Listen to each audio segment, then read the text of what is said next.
Hello, everybody. Welcome back to Every Day is Saturday. I'm Matt Stahl, along with my partner, Brad Gatto. Hello, Matty Ice. Oh, best one yet. I realize I call you that a lot. You do, yeah, and you've never called. Never done it on the podcast. There's always a little bit of just like anticipation, excitement over what it's gonna be. Did not disappoint. Today, I can't believe it took 70 something odd episodes to get that one in. No, it's crazy. Today we are picking up where we left off on our book review of The Psychology of Money by Morgan Housel. We've been going through this chapter by chapter. We are currently at chapter 14, which we'll get to shortly. But before we dig into that, Brad, what have you been up to? Well, as we record this, as I say a lot, because I never know when these are actually going to come out, it's the beginning of March Madness, which is a just short of a religious experience for me. That's it. Yeah. It's important. And so I've been preparing for that, and spring break is coming up. So actually, I was joking around at the office on Monday this week. I have like senioritis. I did not want to work this week. I just wanted March Madness to start. Now I've put my head down. I'm an adult. I did what I needed to do and I'm still not done yet. Yeah, I'm just prepping for what is going to be an amazing handful of days for me between the start of March Madness and then getting to get out of Dodge as winter comes back to Minnesota and go sit in the sun for a couple of days with my wife and boys. Nice. How about you? I enjoy March Madness as well. I would not put it quite where you did. But I do have like it's really more the social aspect of it for me because it's like a big hangout with friends time for me. Yes. There you go. I like that. I do love it. I love the excitement of all of it. And I love what it symbolizes because it's like the transition from winter to spring to a degree. So except it's backwards, right? But it's backwards. It's now bringing snow. Yeah. I've been on little trips escaping the fine winter, and I was ready to be done with it because we didn't really have it here. And it's your fault. I'm hoping when we come back, we're going on spring break. I just realized it's your fault that snow's coming here. You've been out chasing it around and it followed you back. We'll be on spring break same time. People say that when they're like, oh, you brought the sun with you, right? Yeah. Yeah, you brought the snow. I did. So there you go, everybody. Matthew Roy Stahl, his address. No, I'm just kidding. We're on chapter 14. This book is 20 chapters long. I can't remember how long ago the first chapter was recorded. It was over a year ago. We do this from time to time. If you haven't picked up on this, you should probably go buy this book. You should probably read it on your own. Great book. Give it to your kids and grandkids. Let them read it as well. Even if they're like 5, they'll figure it out. Right. Great book. We're on chapter 14. It's called You'll Change. It's just you'll, like when you just say it isolated, it sounds the contracted you'll sounds, I don't know. It's very absolute. It sounds, you will change. I think I'd prefer that. It sounds like I have a really bad accent or a draw. Y'all. Yeah. Like I do. The subtitle is Long-Term Planning is Harder Than It Seems Because People's Goals, Desires change over time. Matt, let's start with this. Oh boy. Have your goals and desires in life, we're both in our 40s, changed over time? I'm going to start here. I don't want to start when you were like 2. Okay. Yeah. What'd you go to college for? Industrial engineering. Industrial engineering. Are you an industrial engineer? Far from it. What'd you go to college for? Youth ministry. Are you a youth minister? Not paid. Not paid. Oh, I have 2 boys at home. Yes, I'm a youth minister. There you go. Boy, can I relate to this chapter. The bottom line is this: we all change, right? We know that, and we'll dive into this a little bit more. That Morgan gets into how much we underestimate ourselves and our change in our life. But Matt and I are 2 wonderful examples of this. 2 guys in our 40s, families at home. One went to school for engineering, not doing engineering. I went to school for youth ministry, not doing youth ministry as a paid job. In fact, in this chapter, he gives us the statistics. He says that 27% of college grads have a job related to their major. That's crazy. 27. Yeah. So we're actually the majority. We are. Yeah. So we're not even weird. Like we're normal. This is normal. You and I doing something we didn't go to school to do is normal. Now, why should we care? How does that relate to financial planning? There's one sentence I'd like to pull out of here. This is all about psychology, right? Psychology and money. So one statement that I think paints the whole picture is an underpinning of psychology is that people are poor forecasters of their future selves. And this is not only, Morgan points out the example that when every 5-year-old boy thinks he wants to drive a tractor when he gets older. Or be a firefighter or a policeman, right. or, I mean, when you think about like young kids and or superheroes, like when they say, what do you want to be when you grow up? Nobody's like, I want to be a lawyer.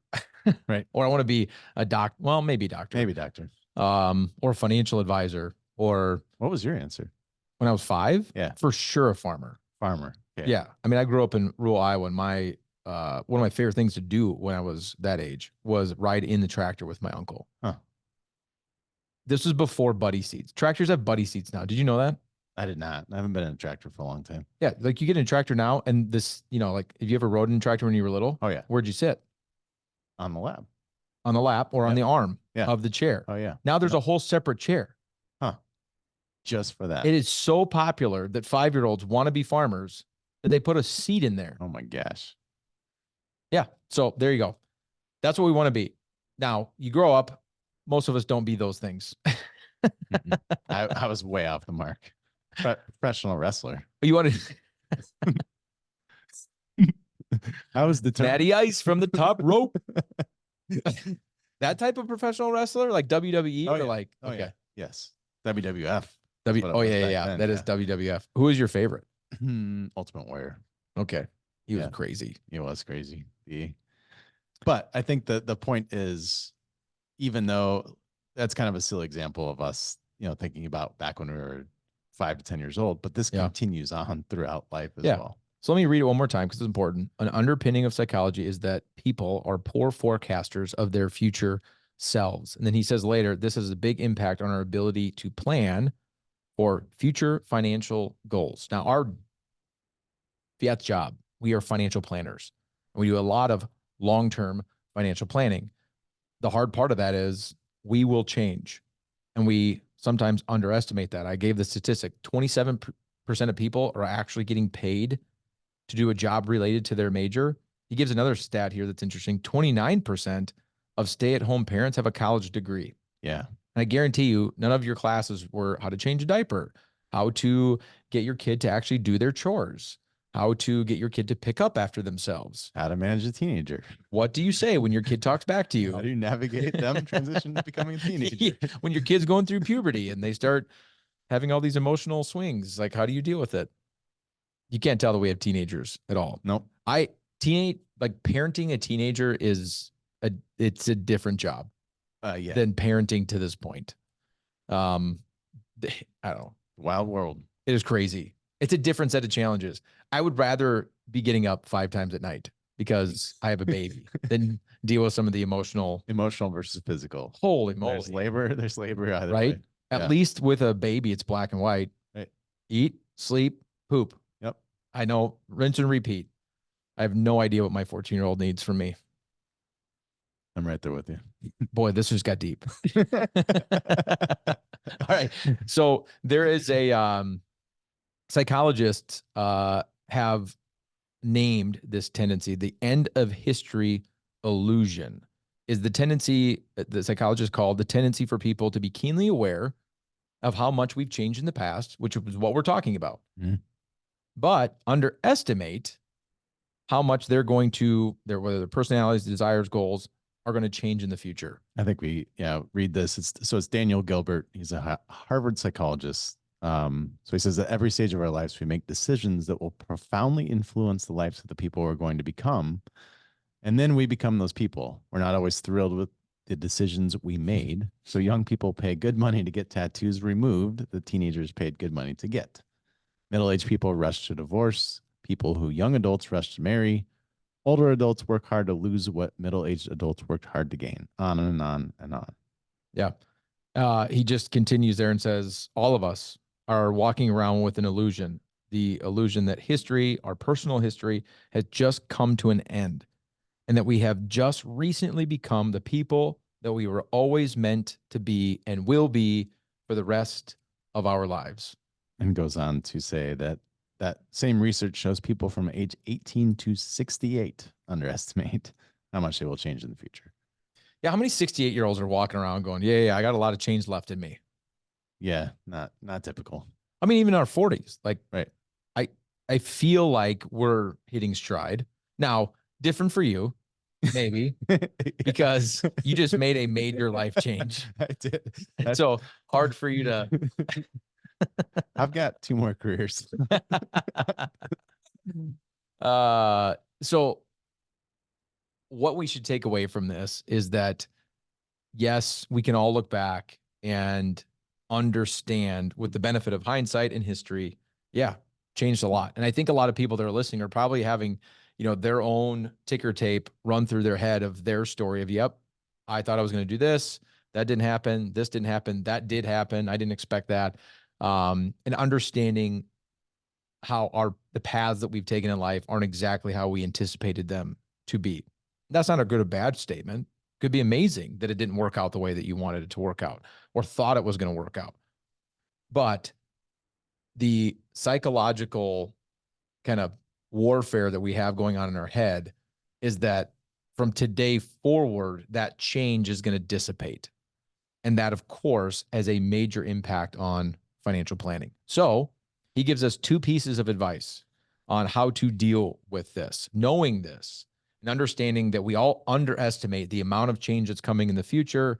What can we do, practically speaking, Matt, to bake that into our financial plan? Yeah. So first is we should avoid the extreme ends of financial planning. And what is meant by this is, so if we think about the extreme ends, on one extreme, Morgan points out that, he's met people that make a very low income and are in a position and they're happy with that. And the very, very other end of the extreme is, and I always think as, someone who goes into like the private equity world. I don't know why that always pops in my head, but so you're working your tail off and making really, really good money to afford all these luxury things, but you spend all your time working. And so we think about it, those are on one end of the extreme, they may have all sorts of time freedom. If they're making low money, less stress. On the other end of the extreme, making a whole bunch of money, they can do anything they want, but they might not have the time to go spend all that money. And so going down either of those paths can lead you to a spot where you're in a spot of regret. And it could be relative to your career, the extreme ends of financial planning. It could be relative to how you invest your money, hyper conservative or hyper aggressive. Yep. It could be how you choose to make decisions. I mean, there's just so many different things that could fit into that category of just stay away from the 0 and the 10, and maybe even the 1 and the 9.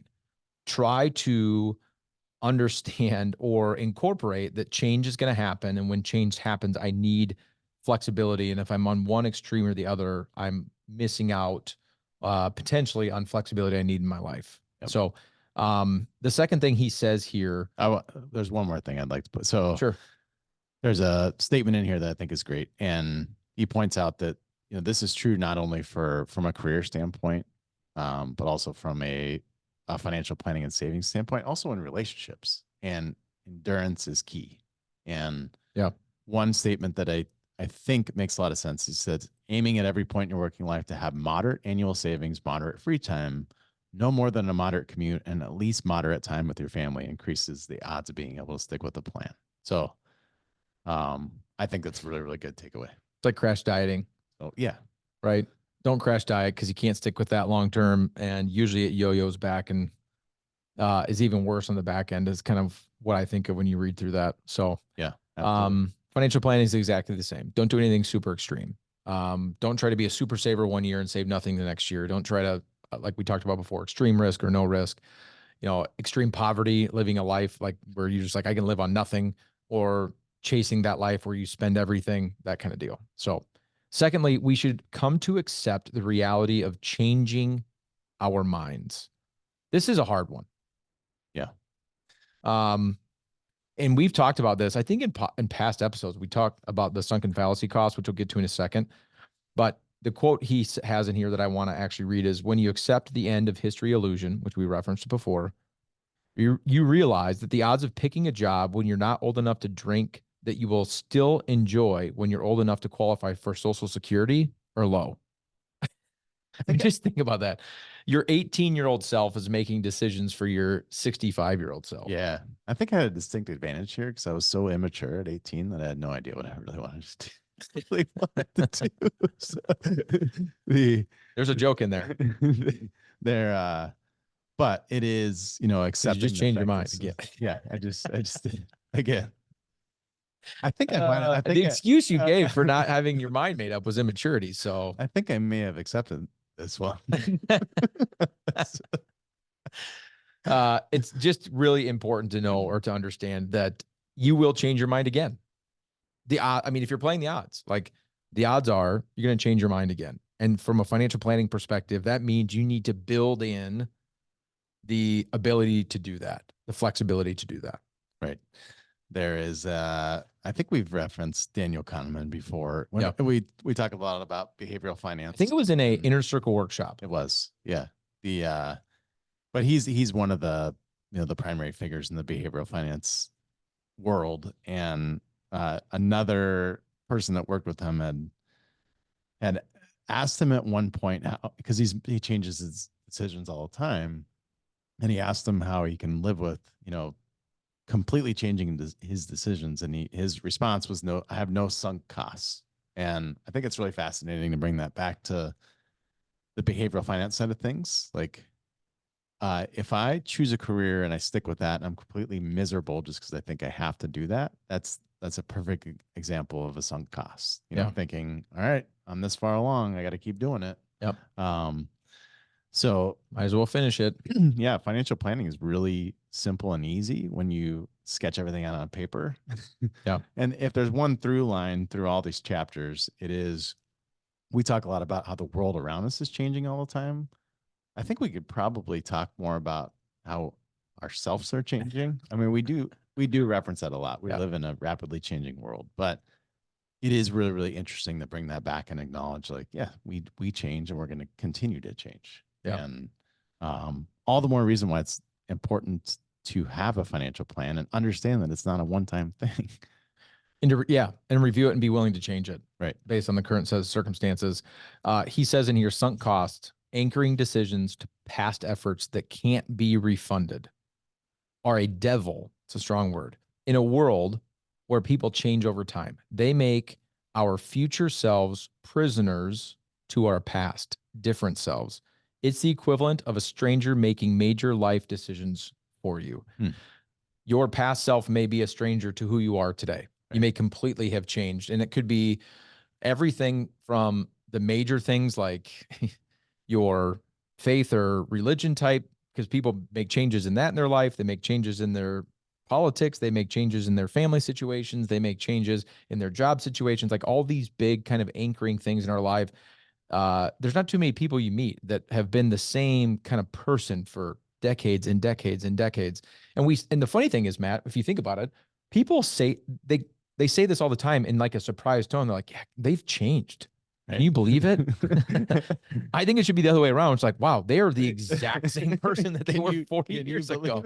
I cannot even believe that. He actually references at a different part of the chapter, we didn't bring it up, about like Warren Buffett and how the only reason he is who he is because he is the anomaly of not changing. He's the same guy, like relative to his investment philosophies, decisions, and what he's stuck with for, well, at this point, 80 years. Right.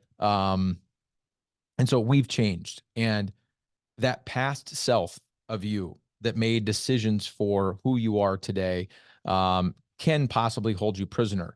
Now, as a practical sense in financial planning, that can be everything from, you know, how you set up your investments. That could be the job that you've taken on, how much you save, when you want to retire, what you want to do in retirement. All these decisions that you made yesterday can change. You're allowed to change those things. Another place I see this a lot, Matt, and I just want to throw this out there as we kind of wrap up, is the advisor you work with. Right. Yeah.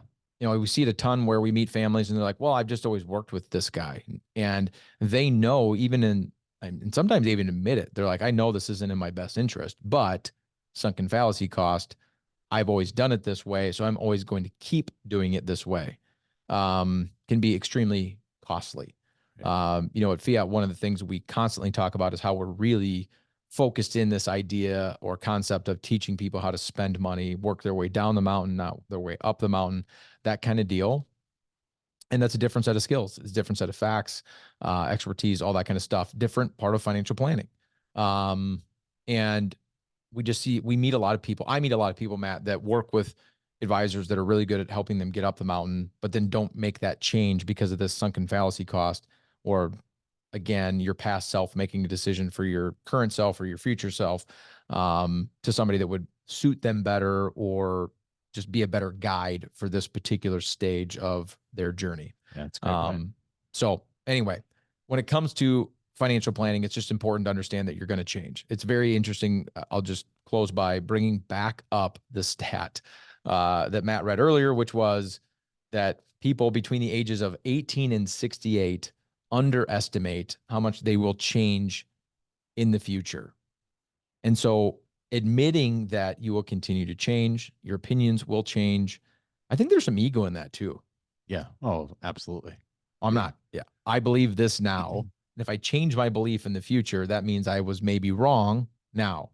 But it's not about right and wrong either, because you are allowed to change. You are allowed to change your mind and change your opinions, and change what you want out of life.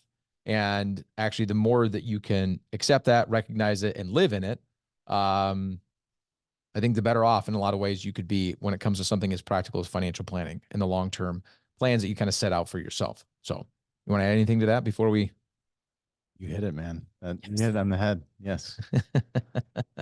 Thanks for joining us for this episode of Every Day is Saturday. My name is Brad Gatto. Still, as always, here with my co-host, Matty Ice. If you want to get a hold of us here at Fiat, you can find all that information on our website, fiatwm.com, FIATWM.com. Thanks for joining us. We will see all of you next Saturday.